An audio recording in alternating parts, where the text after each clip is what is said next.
Hey guys, it's me, Jenna, joined with Bean and our new person, Alfie, here on Space Cadets, where all of us either work at Space Cadets or have worked at Space Cadets. And super excited to have Alfie here for this first show and hopefully more shows to come. So I figured this would be a good time to get to know the Alfie. Hello. Hello. So let's start with what was your first comic book?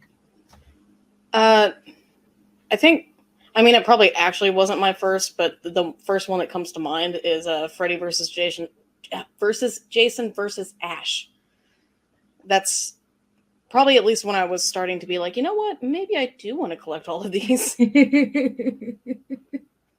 I love those series of comic books that they've done because they've done like Ash versus like Cassie from Hack Slash, and then they've done like Ash versus Evil Dead versus like Army of Darkness versus like I love the way they keep stacking things. Yeah, no, all the crossover stuff is always fun. Yeah. I keep waiting for the day because they have this one where it's Alien versus Predator versus Superman versus Batman, something along those lines. I'm waiting for the day where it's all of that versus Ash. Yeah, that would be fun. I do wonder how that would end. I don't know who would win on that one. I feel like it has to be Ash, but I don't know if that makes sense. Well, I mean, of course it's got to be Ash because of those four. Oh my gosh, like of those four, nobody ever wins with because they did Batman versus Predator and it came to a draw because Batman was so good. And then it was Superman versus Alien.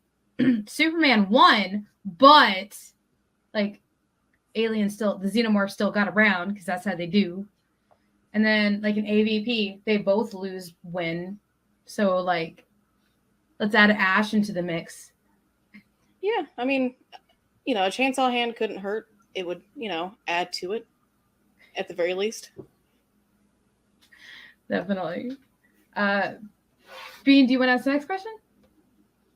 Oh, I was thinking still about so I haven't actually read any book. I've read verses books, but I've never read where it gets to third and fourth verses.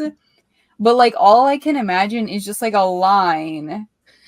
Freddy is trying to get Jason, and Jason's trying to get Ash. It's just a line of people all fighting each other. I know is that it? Is it certain people each other, or are they just all fighting? I'll be honest, it has been a hot minute since I've read those. I would actually have to reread them to remember because I was picking them up as they were coming out. Mm-hmm. But I feel like it was just everyone against everyone, or it could be that it was Freddy and Jason, and then Ash was like, "Well, I guess I have to take care of this." You've made it my problem. Yeah. I know in the Superman, Batman, Alien Predator one, it was... So here's the setup. So a volcano is starting to erupt, and when it does, it unlocks or unseals a cave that's in the side of the mountain that's to the volcano. And inside of it, Batman finds energy readings, and then Superman's Fortress of Solitude is hey, there's a distress signal in here for another alien species. And so Superman's going in there, and he finds the Predator, the Yautja race in there, having a village because they accidentally got locked on Earth a few thousand years ago while hunting down aliens. And so when Batman gets there, he finds the Xenomorph race and is trying to survive that while killing them. And then they accidentally bump into each other. And then Batman's all we need to take them all out. All of it. Take it all out. Let the volcano take them out. And Superman's this tribe just wants to join their people because he never saw the Xenomorphs. He only saw the Yautja. And then so they start fighting on whether to save any of them or not. And then the aliens are just oh, nom nom, I'm a Xenomorph. I'm going to eat you. You did. And then Soups is all now, wait a minute. That's an alien maybe not worth saving. And Batman's bro, I told you. And Soups is okay, let's stop this fight. Let's save the Yautja. And, let's send the Xenomorphs to the moon or something. And Bats is no, take them all out. We're done. And then the volcano erupts and Superman saves a couple of Yautja, and these xenomorphs get taken out. And Bats does what Bats does. He escapes, saves his own butt. Honestly, like when you had said the Alien versus Predator versus Superman versus Batman, I was honestly thinking that maybe Superman and the alien might team up because it's like, hey, we can relate. We're both aliens. And then the Predator and Batman would team up because it's like, hey, we're both kind of detectives. I mean, I would read that too. Yeah. And also, when you were describing it, I was honestly not expecting a volcano to be in play at all. If you had asked, like, oh, what do you, like, if you had any idea of what this comic would entail, I would not say, oh, volcano for sure, obviously. That's how all of this starts, is because of a volcano. It all starts because the Yautja were hunting xenomorphs on Earth a few thousand years ago, and volcano erupts, and so they hide in a cave, and the other ones hide in another cave, and then they get trapped, and a couple thousand years later, Bats and Soups find them because volcano decides to erupt again. So it really should be called Aliens versus Predators versus Superman versus Batman versus Volcano. Maybe just DC versus volcano. I don't think a crossover like that will ever happen again, since Predators and Alien franchise are now owned by Marvel. I think the only reason it could happen back then was because they were owned by Dark Horse. But who owns Volcano? Will we ever see a Volcano versus? Who owns the concept of a volcano? Like, everybody. Okay, cool. Then Volcano versus DC. It's kind of like Cthulhu. It's public domain now. I don't know. I feel like because there was that Pixar short about volcanoes, so I think Pixar owns volcanoes, and then so Disney owned by Disney. So then Marvel owns volcanoes. Okay, I guess I'll settle for Marvel versus volcanoes. I mean, why not? If I have to. We may never see it in a movie, though. We may just have to wait for the comics to do it. I am really disappointed. I love the idea that they were just going to put him on the moon. Like, I wish I think that's what, like, we should just do for a while. Like, that's like what DC should do for a while, is just put all the bad guys on the moon and then have like epic like moon war saga. We're now, you know what, Arkham moon. We're putting it on the moon. That's like the equivalent of like, oh, we have a lot of pollution and a lot of trash. Space. Put it up there. Forget about it. Don't worry about it. Doesn't exist. I think the funniest part about Superman suggesting, the moon, is there's literally whole civilizations in the DC universe that live on the moon. And I'm like, Soups, you're trying to take out all of them. Well, he's just like, well, as long as they're not taking out people here, then it's fine. Out of sight, out of mind, moon. Put it on the moon. Maybe Superman just like forgot. Like, maybe he didn't know, but Batman's definitely the one that like has like a lot of knowledge. Like, he spends a lot of time like researching stuff.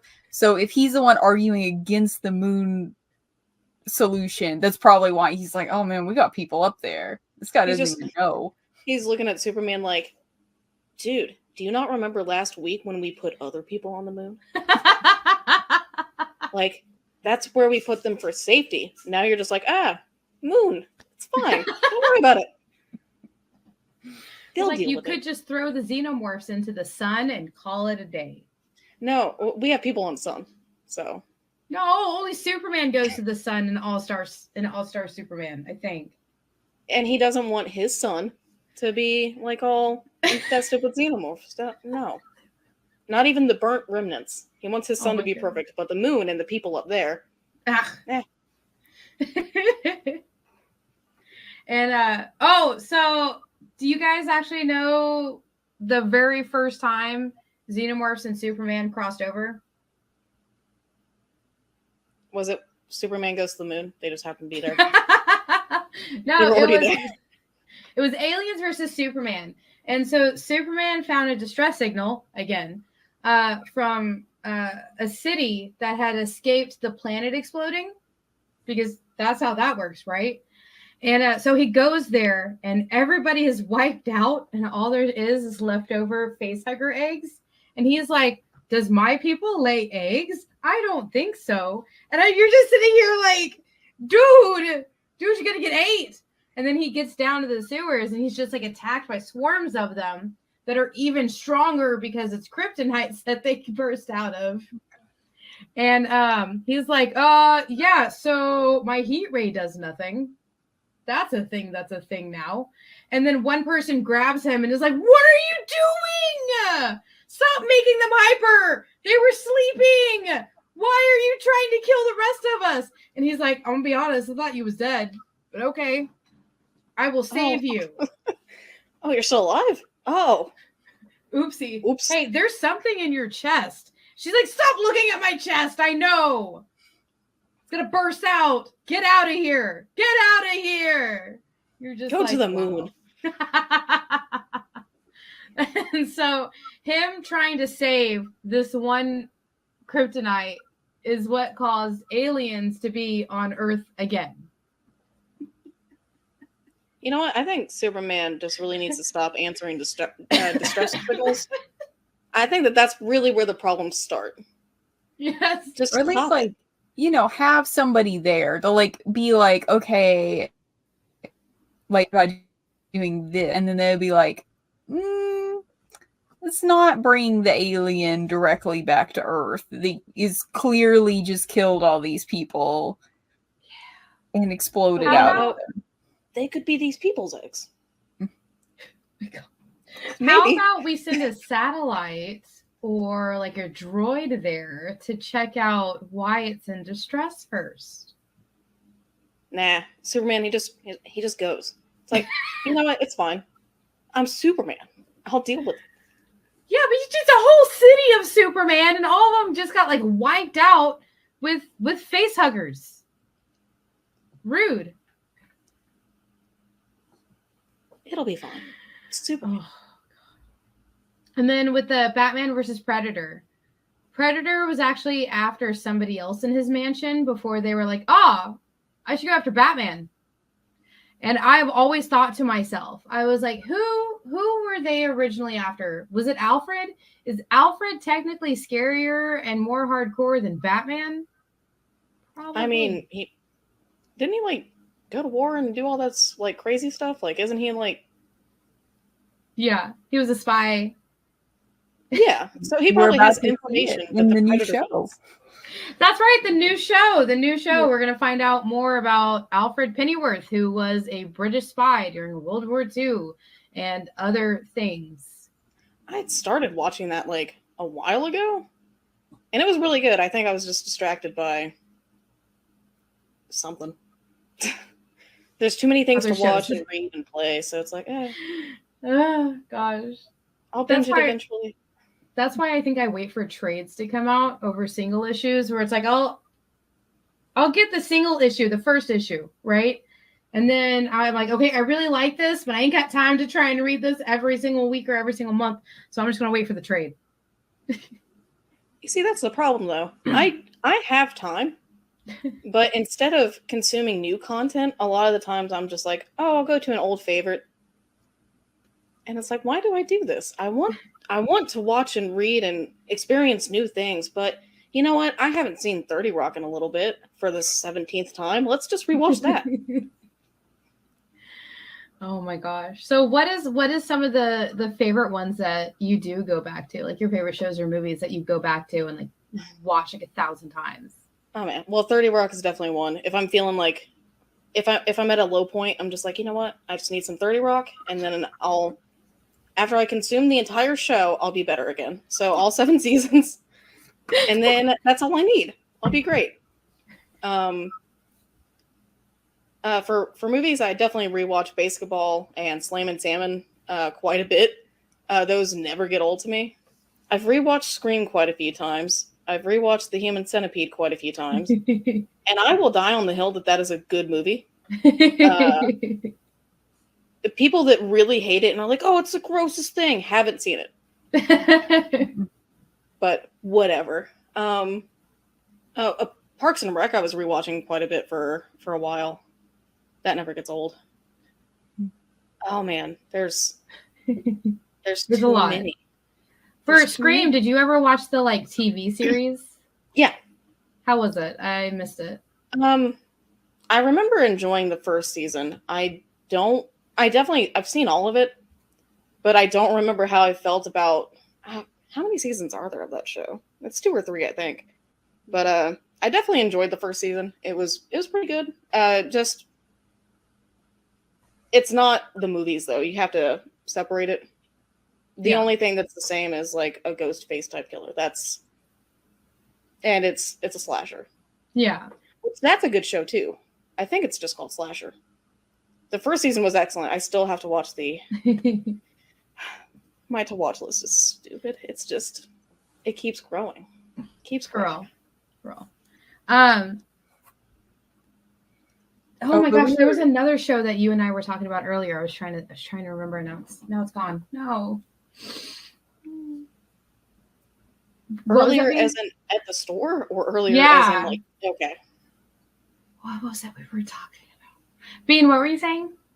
I was just gonna say, like, while we were talking about like favorite things, I was just gonna ask Alfie, like, what's your favorite comic book? Oh. Why are you doing this to me? Well, I guess that is part of the okay. Oh no. And you see, now that you've asked, I can't remember the names of any. Is that how it always happens? Yeah, it's the same with the things that you constantly rewatch. It's like I named a few, but I know that there's more. But my brain's like, you don't watch anything. What are you talking about? You don't even know how to read. So, what is my favorite comic book? Well, I feel like Tank Girl, just in general, has a special place in my heart. I grew up watching the movie quite a bit, and I've read some of the comics, and they are really enjoyable. I still need to read all of them, but there's 1 or 9, so it's going to take a bit. Right now, I'm really enjoying Elvira in Horrorland. That's fun. That's a current favorite. They just did a Xenomorph cover with Elvira. I had to buy it. It's good. Oh, Stray Dogs is probably up there. Oh yeah, as one of my favorites. I cried, definitely cried, but 3 legs, Alfie. 3 legs. Okay. Whew, My heart hurts. And now I'm looking at your comics like, have I read any of these? Maybe one of these is my favorite. There's too many. There's too many. What are y'all's favorite comics? Oh my goodness. I'm pretty sure Stray Dogs is up there in my top 5. And that's all I can think about now is Stray Dogs. You mentioned it and that's it. It's like there are no other comics in the universe but that, Jennifer. Ciao. I'm like, okay, I'm sorry. Brain. I love Good Boy. Good Boy's really good. What about you, Bean? I was just gonna say I've got like a couple. I bounce between them. I'm like very much of the opinion that like you can have a lot of favorites. Oh, agreed. And bounce between them. I think my favorite comic is one that I still really need to come and pick up my 12th issue of because it's in my pull box at the store, and that is Sweet Paprika, which I made Jenna and Shanice read. I love it so much. Yeah, it's like a whole bunch. I read her A Natural series just recently. Just sort of like working my way through her like back catalog, and it's so good. Actually, I wanted to share with you guys real quick, like something. It was like this gorgeous like Lady Death picture that she did for New York Comic Con. So I'm just gonna like drop that in the chat. Yeah, I just love Mark Andolfo's art so much. Yeah. And so the next thing you need to read is Mercy then. Yeah, I think Mercy, because at least from the cover, seems like it's a very different art style. Yeah. And so that's because I believe that she didn't illustrate that one, right? She wrote it. I think she did some of both. Mm-hmm. She did the Okay. writing, and I think she did some of the art on it. And what's crazy is the covers are done by a different artist, and they look so beautiful. Like I don't know, like Jay will do his magic where he puts like pictures. There's this one where it's just her that she looks so realistic, you don't realize it's drawing. But then when you open it, it's that classic art that we all know and love. And then the supernatural element of like that giant thing coming out of her, beautiful. Yeah. I'm trying not to spoil it. I'm sorry. Yeah, I think that like I think the hyper realistic, like, and I know exactly what cover you're talking about because that's the one I think they used it for the trade because it was so beautiful. I think so. But like, I'm not a huge fan of like the super realistic art style. Which I guess, Alfie, what kind of art styles are you drawn to for comics? Oh, anything spooky. Like anything that looks remotely spooky. In any style, just if it's scary. I'd say, okay, it's not a comic book, but definitely one of my favorite art styles is the art from Scary Stories to Tell in the Dark. Yeah. That's up there. It's something that I've always loved and remembered, like since I was a small little child, just reading it, checking it out from my library and stuff. And until adulthood, it's like, love it so much. And I liked the style of art in Red Room. Oh, okay. Yeah, I actually like that style. It's definitely not a book that I can easily recommend to people because it's for a specific audience. It's a thing. Weirdos. But I really like that art style. And the art in Insects. I like that art style, especially since like actually looking at the cover and you open it and it's like, oh, okay, so you don't feel like you got ripped off. If you're picking a comic from a comic book cover, then that's a good one because you open it up and it's like, oh, the art is actually similar to the cover. Yeah. And some of them, like I've bought comic books purely for the art on the cover. Like, oh, cool, that's what the comic's gonna look like. And then it's like, oh, well, I mean, all right, I guess. I'll put that in the long box, I guess. All right. Man, that does get kind of annoying where you see this like completely different, like 100% almost different genre type of art from a cover to inside the book. And that does drive me up a wall sometimes. I'm just like, yeah. Even if I like the art inside, and it's one thing if it's like, oh, well, this is a Scotty Young cover, but it's not his book. Yeah. So, okay, well, that's fine. Like, I understand different artists do different covers. That's fine. If I know it, then that's fine. But if it's like, oh, no, this is just the regular A cover. It's not a variant. It's nothing. And then it's like a really beautiful piece. Like, it could be oh God, who am I? And Alex Ross. Yep. Like if the cover is like an Alex Ross, but then you open it up and it's like you're getting like a Scotty Young or a Kit Wallace.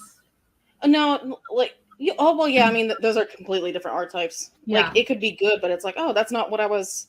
Yeah. Expecting. Okay. All right.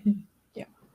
I bought it for Alex Ross, but then I got the Amazing World of Gumball. It's like, all right, that's different.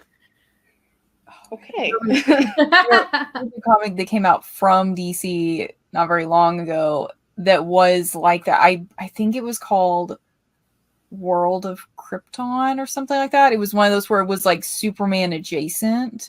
Oh, okay. And that one was like that, where the cover was like very like traditional, and then inside was like really like sketchy, like people had like square heads, Yeah. And it was a really interesting story, but it was so distracting to be like, I think especially for like a, like you kind of think, especially with a traditional cover, like a Superman story is gonna be, it's gonna look Superman. Yeah. Yeah. Oh my goodness. But then they do have those like ones that's like the realistic and beautifully done, like the Jim Lee art and Alex Ross art. And then they do the specialty Scotty Young covers. And I don't know why, but anytime I see like Scotty Young cover, I'm like, okay, this is not the art on the inside at all. I know that. Like, I have that in my head. And those are fine because it says special cover. It says variant cover. But if you do a cover A or you do a cover B, or those are just the regular covers, and you do that, rude. Yeah, I mean, obviously, comic artists and stuff, they can do their comics however they want. Yeah. But at least give me an idea of what to expect. Some sort of idea. Yeah. Because, there was one book that actually really bothered me. And you guys know, like, I have his poster right here. It was the new Ninjak series that came out. Was it earlier this year, I think? It came out and they had this art where it was like traditional Ninjak art, how it normally looks, which is similar to this, right? But on the inside, it was like Art Deco pop art where people were just like a circle head and then like a square body. And you're just like, okay, I see what you were trying to do, but you took me so out of it with that type of art that I don't even enjoy the story to it. It was just one of those ones where the art itself was so distracting to the story, because I'm the type of person that I can forgive a semi-okay story as long as the art is good. Now, if you got a bad story, I'm sorry, I can't read your stuff. But I can forgive an okay story and okay writing if it's great art. But if it's bad art, I can't even get into the story. Like, because we're in that. This is that industry where art is the majority of the comic. That's what puts you into it. Or you would hope so. Yeah. Do you either of you guys kind of like ever have those moments where you're just like, okay, I can't read this. It's just like the art is so either vastly different or so bad. Have you guys ever had something like that? I feel like have. Oh, sorry. Go ahead. I was just gonna say, I feel like my deal breaker is like I can put up with some funky art that may not be up to my usual taste, and I can put up actually with some like kind of like not great writing if the story's interesting. If I'm bored, it doesn't matter if it's the most beautiful book in the world. It doesn't matter if it's like written like in like beautiful like language. If I'm bored, it's not gonna happen. I was specifically thinking about one of my favorite series, which is God Killer Spiderland, which is like the most recent arc that's been coming out of it. That book, the first time I read it's crazy. That book is crazy. You know what? The art, wonderful, very chaotic. Like this, as far as how it's written, you remember when like, so I haven't watched all of Game of Thrones. Have you guys watched Game of Thrones? Yeah. Okay. So I only read the books.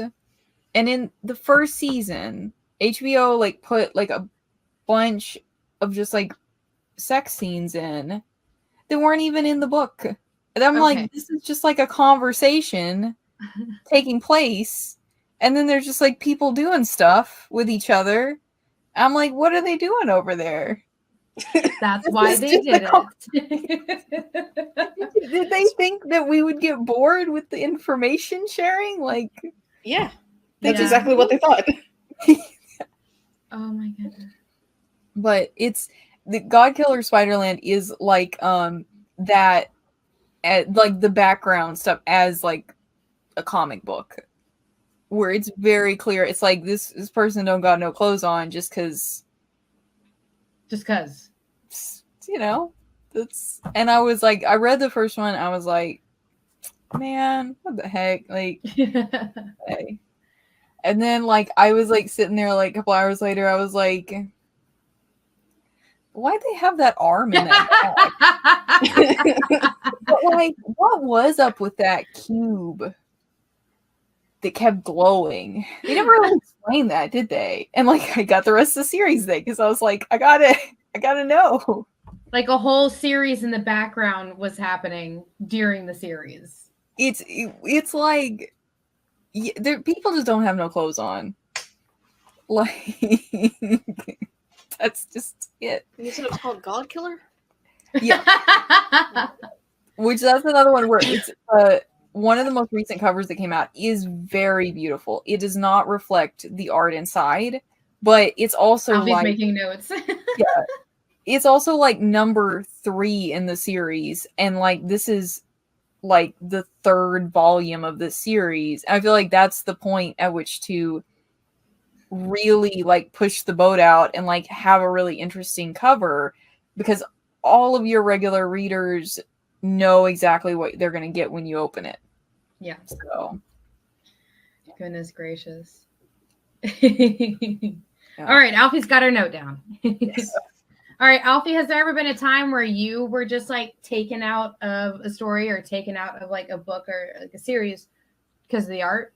Oh, I'm certain that there was. I can't recall the name of it because I immediately stopped reading. I was like, no, I guess that's just in the collection now. I guess just filler. Like, all right, that's fine. I know that I've also I know that I definitely do that with animes, especially since animes are typically quite long. If I don't like the art, it's like, no. The story could be great. It could be a classic. Nope. I can't do it. If I don't like the art, I can't do it. I will say, okay, I read the first issue of what is it? Is it it's that Moon Knight with the 3 stories, like, is it Red? Oh, Red, Black, White, and Red. Or Black, yes. White, and Blood. Yeah, that one. I liked it, but there were, I think the first story, I was like, I can't really tell what's going on because the art's just so dark. I was like, I can't discern exactly what's happening. The story seems good, but I have no idea of what things look like. But it didn't stop me from actually reading it, so. Yeah, that's frustrating. I have stopped reading a comic. It wasn't one that I was really invested in, but I did definitely stop reading one because they just kept having like these huge like crowd scenes where everyone was talking and it was impossible to know who was talking to who and in what order you were supposed to read it. Yeah. It's like having the subtitles on for everyone in a game, and it's like you're just walking by a crowd of people and it's just like, oh, is that important information? Or am I just eavesdropping? Eavesdropping? Listening in. Right? Yeah. But yeah, it's like just all these subtitles, and it's like, wait, is any of this important? Do I need to remember? No? Okay. I need to remember that bread is too expensive. I need to remember that. That's like how I always felt like listening to in Fable 3.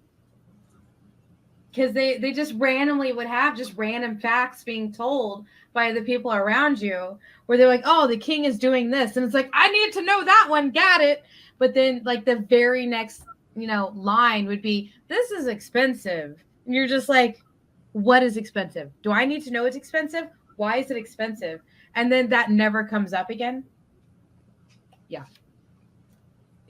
I don't feel like I get stressed about that because I am the person who's just like, whoops, skipped a cutscene. Oh well, boop-a-doop-a-doo. Got my bow and arrow, got my sword, having fun. Don't know who anyone is. Yeah. I started a game recently. I started trying to play Fire Emblem. Three Houses. Yeah. They just came out with 3 Hopes, so I keep getting the 2 confused. But in the very first scene, it's not a spoiler, it's this very first scene. I think that I wasn't paying attention close enough. And somebody was like, hey, who's this guy? And they like pointed to like an older guy that I've been traveling with. And I was like, I don't know, I've never seen that guy before in my life. Because that was one of the dialogue options. And it turned out it was my dad in the game. And it was like, Dad dislikes this. Every dad remembered that. Every dad. All right, so we will be right back and find out more about Alfie's deepest, darkest secrets. Oh no. Just kidding. We're not going to ask you that.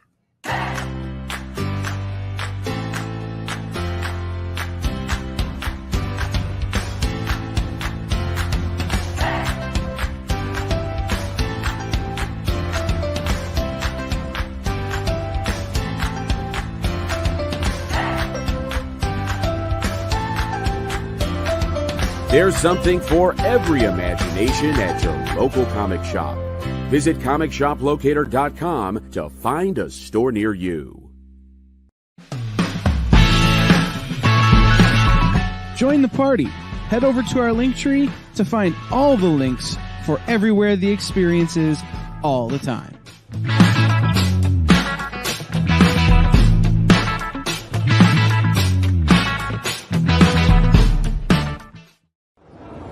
Hey everybody, I'm David Boer, the writer of Kanto, Killer Queens, and All New Firefly, and you are watching The Experience. All right, we are back. And I actually have something it's like a recommendation kind of, if Alfie hasn't like read it before, but I was going to see, have you read Scotty Young's horror book that he put out? I have not. It is so good. It's called The You Love in the Dark. It's so good. It's really short too. Oh, wait. 5. No, I have read that. Yeah, you read that one? I believe so, actually. I love that one so much. It has it's the ghost and stuff, yeah? Is that the one? Yeah. Yeah. Okay, there's something I've read. Yay! Okay, so I have read that. Yeah. So You know, next really on your enjoyed that Scotty one. Young list.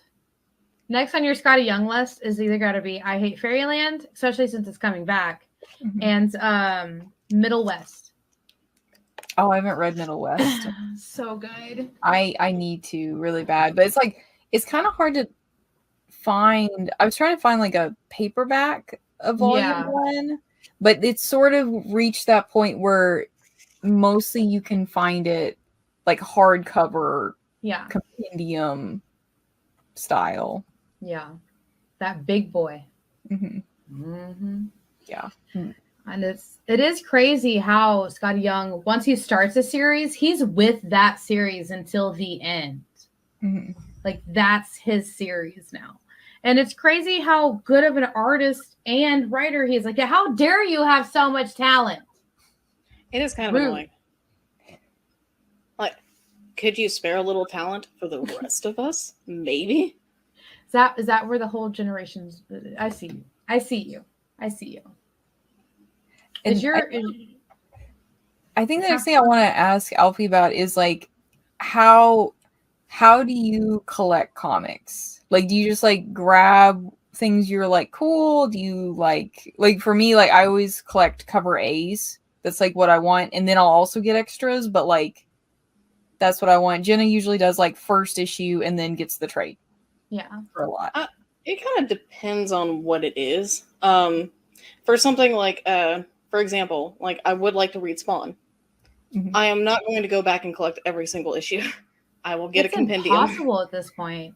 Yeah, I mean, aside from that, if it was possible, it's like no, I will just get a compendium or 2 or 3, however many there are. That's fine. They're about to do their 5th one. I'll never finish it because they're upwards to almost 400 issues now. Oh, so like 1 or 9. It's not that big of a deal. Easy peasy. Get through it in a day. But yeah, and then there's others that I currently have on my pull list. Like Elvira and Horrorland. I don't care what cover you give me. I just know that I want it, and I will be very upset if I don't get it. So just give it to me. And I really like the Surgeons of Elvira coming back. That makes me happy. I love it. It's amazing. And I know, like, I read the trade of Red Room, the first bit that they had of it. I read the trade of that, and I'm perfectly happy not getting all the issues. I would like to own the trade. But with the next one that they did, I was like, oh, we happen to have all the issues. I'll take them. So it just depends. Yeah. But I don't have to have a specific thing, just as long as I get something. Yeah. Unless if any comic had like a cover with Junji Ito doing the art for it, it's like, okay, well, I need that cover. Obviously. Yeah. I will collect anything related to Junji Ito, which unfortunately he's doing like magic cards. It's like, it's sucking you back to get in. back into magic? No. Oh my I god. can't. There's too much money. Yeah, I was about to be like, there's my money. Yep. The The money sorry, is gone guys. now.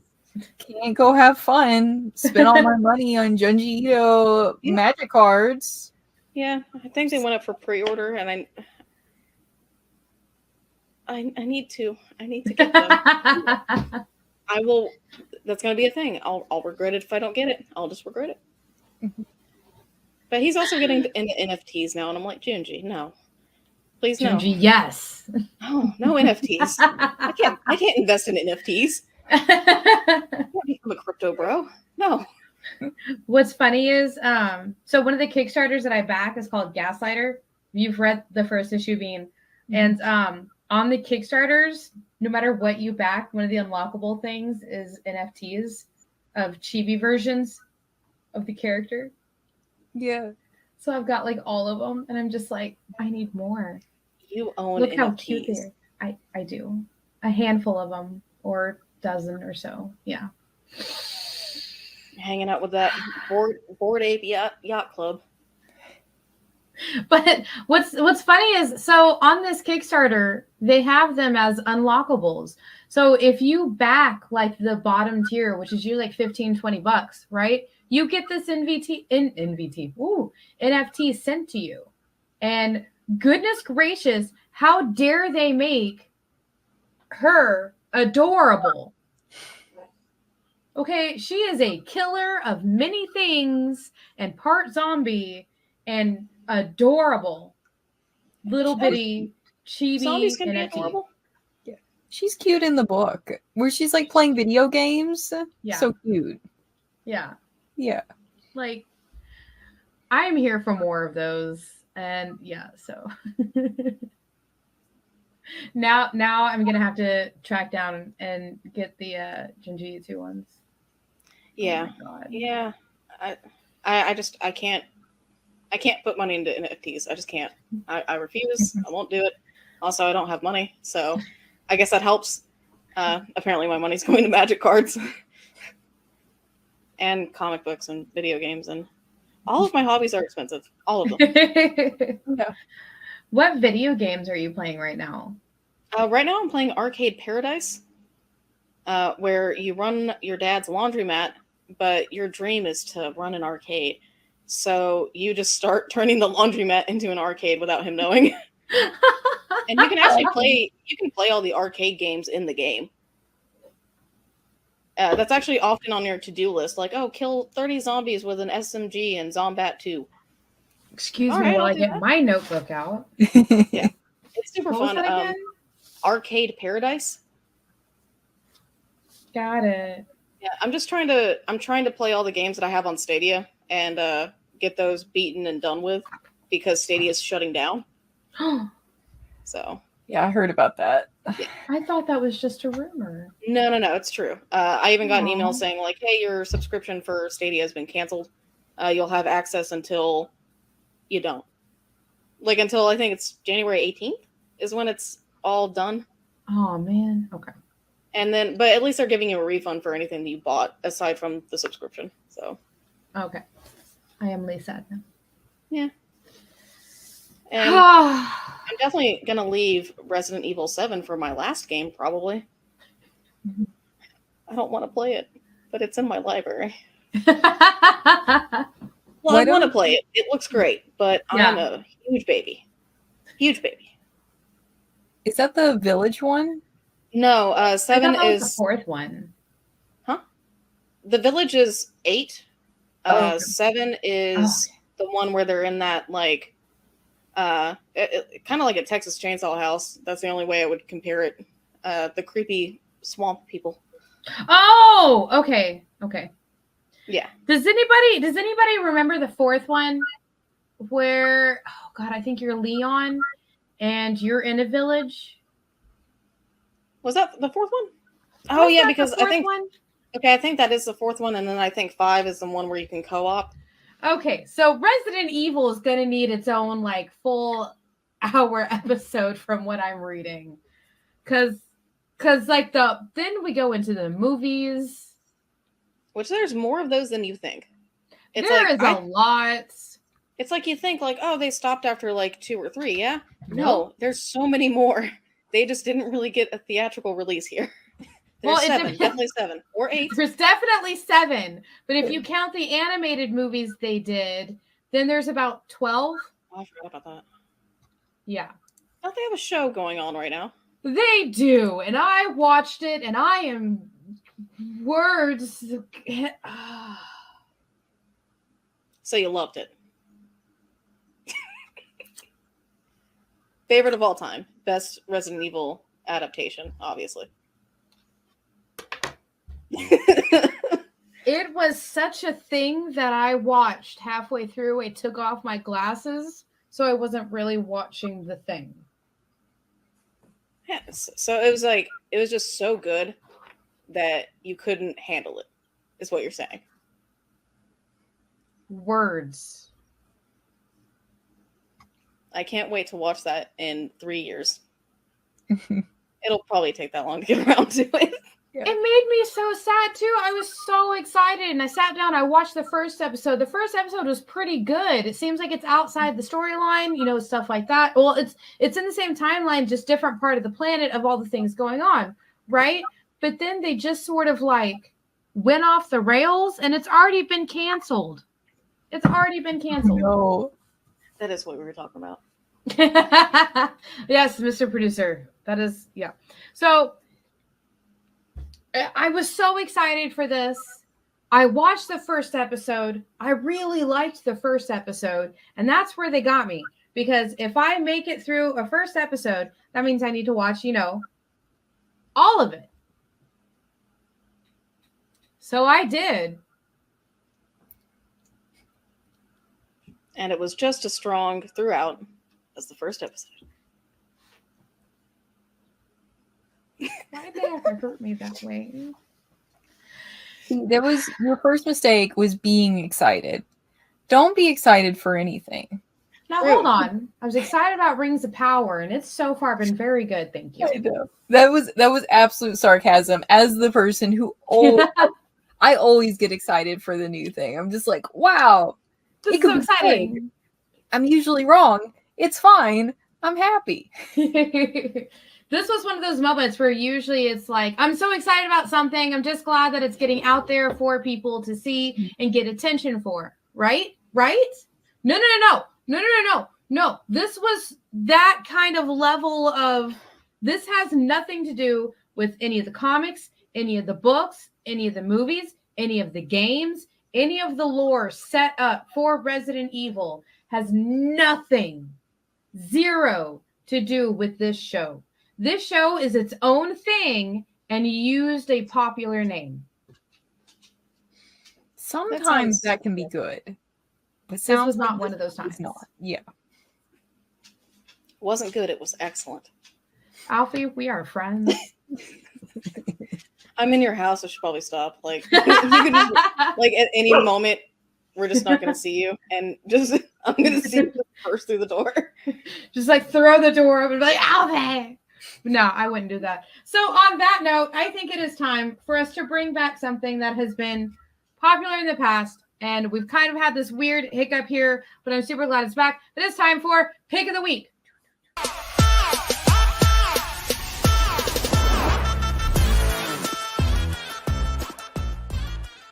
Pick of the Week. Woo. Okay, so I'm going to go ahead and jump us off. This has 3 volumes, and you can read almost all of it, mostly free, on an app called Webtoon, and put the picture of it because it's like a green bubble that says Webtoons in it. But it was so popular, everybody kept asking for it as a trade. So they initially did a Kickstarter, saw the Kickstarter, blew up, and then they decided, okay, let's put it out to the public as books. So I have this one. This is volume 1. There's 3 of these now. And I'm just asking y'all to read just like the first like couple of things. I have it all. I have it all. But so this is so good. It has been named as one of the best things that's ever come out of Webtoons. And Lore Olympus is about Persephone and how she's a new goddess, and she gets an internship and a scholarship in Olympus. And so she leaves the Earth realm. And in this, the Earth realm is still back in like ancient times of like ancient Greek times of like togas and, wreaths and, stuff like that. But in Olympus and like hell and all those other places that the gods are at, it's set like now with cell phones and skyscrapers and subways and, taxis, social media, all of that. And so it comes to Hades and Persephone's relationship. And it what's crazy about it is it's closer to the storyline of the old Greek tragedies and like the original Greek like tales of them and how, they fell in love and how Persephone is actually a goddess of like not just like earth and stuff like that.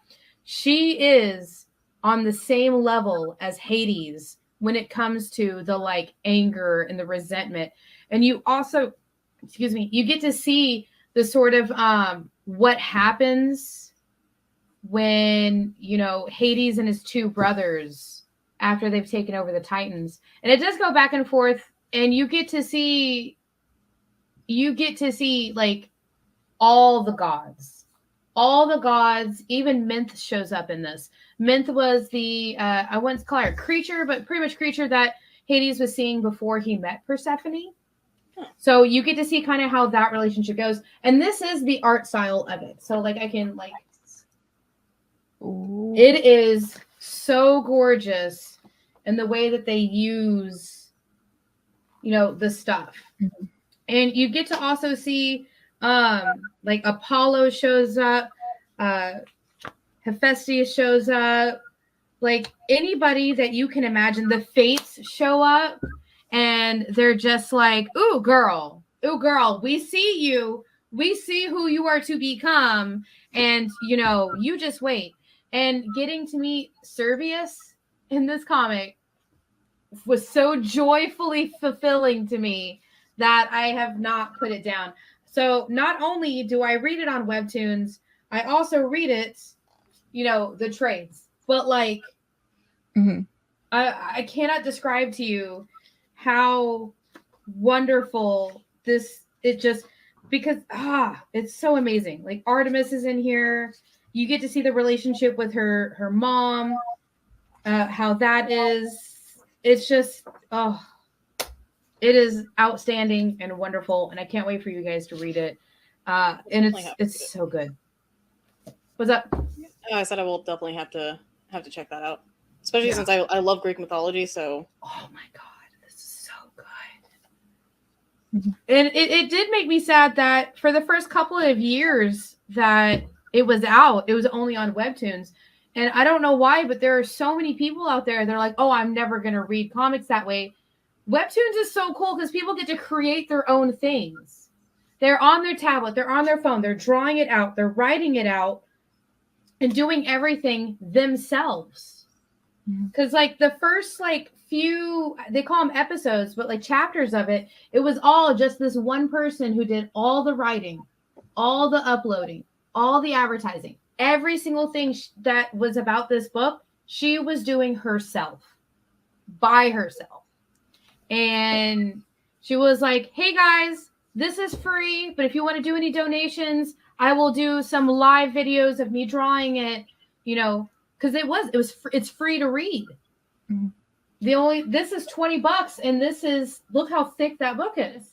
So she, for the first couple of years of doing this book, was making nothing, was paying for everything herself out of her own pocket. So she was putting this out weekly by writing it and doing the art in it weekly by herself while doing like a full-time job. And I'm just like, man, you are amazing. And thank you for giving us this deep dive into like the mythology and the mythos that not a whole lot of people know about. So I'm excited for you guys to read that. Yeah, that's pretty awesome and impressive. I mean, I barely work on just stuff I like every week. Like, it's like, I like art, but later, maybe. So I do have to give you guys a trigger warning. There is a content warning on this where kind of it does deal with physical and mental abuse, SA, and toxic relationships. And on the front of it, it does says, please exercise discretion and seek out support and help if you are ever experiencing this. We are here for you. And that is literally the second page of this book, is they tell you that. And the whole rest of the book, they literally are working through themselves, like everything they've been through. Because I don't know if anybody knows Greek mythology, but like, so it was Hades and Poseidon and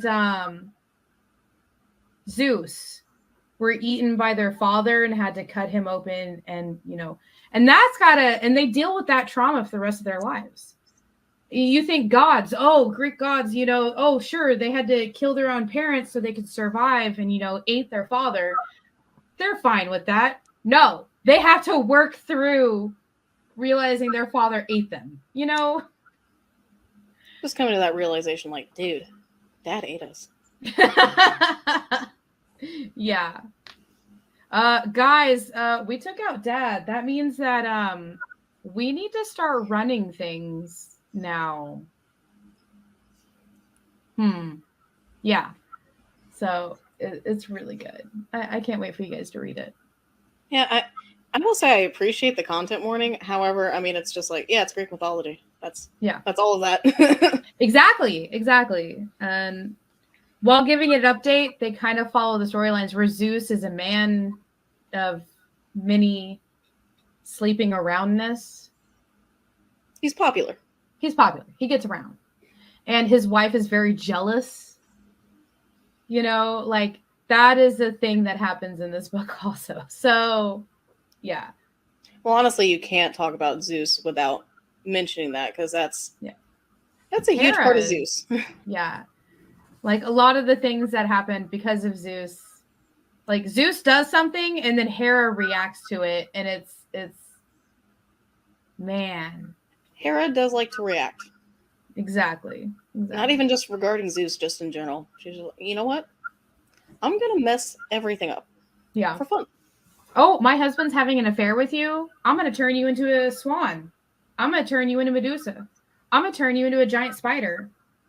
I'm tired of all y'all sleeping with my husband. Okay, we'll do something to your husband then. You're a Greek god. Only Greek gods can do that. Please, if you are in a toxic or abusive relationship, do seek help. Yeah, do not turn people into swans. It solves nothing. It creates more problems. Yeah. I have been and will continue to be Alfie, and that's Jenna, and that's Bean, and this has been Space Cadets. We'll be back next week, and go watch some stuff. Go read some stuff. Have fun. Get out of here. Bye, everybody. What are you still doing here? Bye. Goodbye.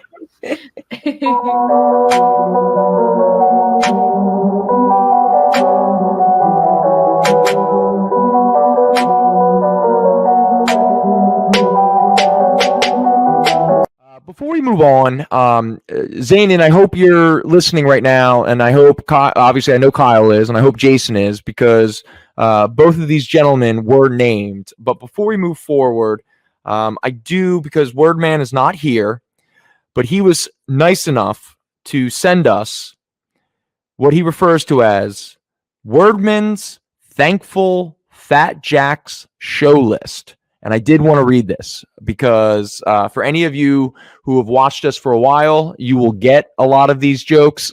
But for me personally, it really made my night when I read these.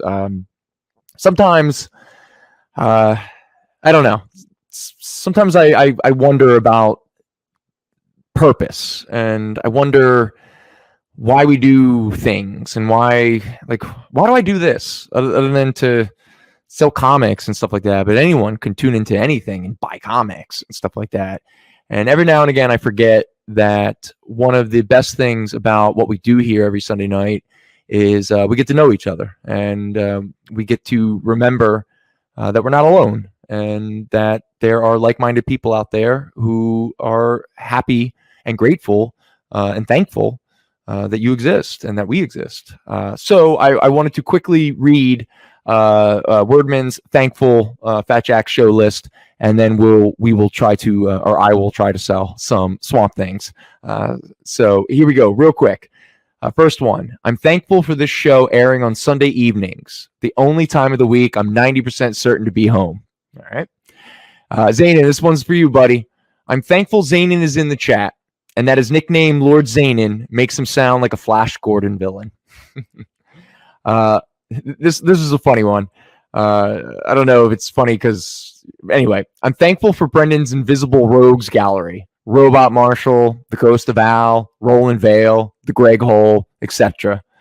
I'm thankful for $9 shipping. So I am just to let you know, we start at $9 shipping. Just, heads up. I'm thankful for newsstands. In quotations. Sorry, Jason. This one's for you, Kyle. This is a good one. I am thankful for producer Kyle's booming voice of God during the show, for he sits much closer to his mic than Brendan does his, because Brendan didn't have really a mic. I'm thankful for claim bombs, key rings, and story bundles. I'm thankful for someone who is out there enabling my love of Charlton, Ditko, and Cardiac. And this one cracked me up. And I imagine a lot of you will probably agree with Gary. I'm thankful for the 20-minute break I get every show when Brendan decides to tell us about Grant Morrison for the first time. And I'm thankful to have something to do Sunday evenings. If it wasn't for this show, I might be productive and get some writing done. We wouldn't want that to happen. Gary, thank you so much. I really appreciate you taking the time to write up something like that. That really made my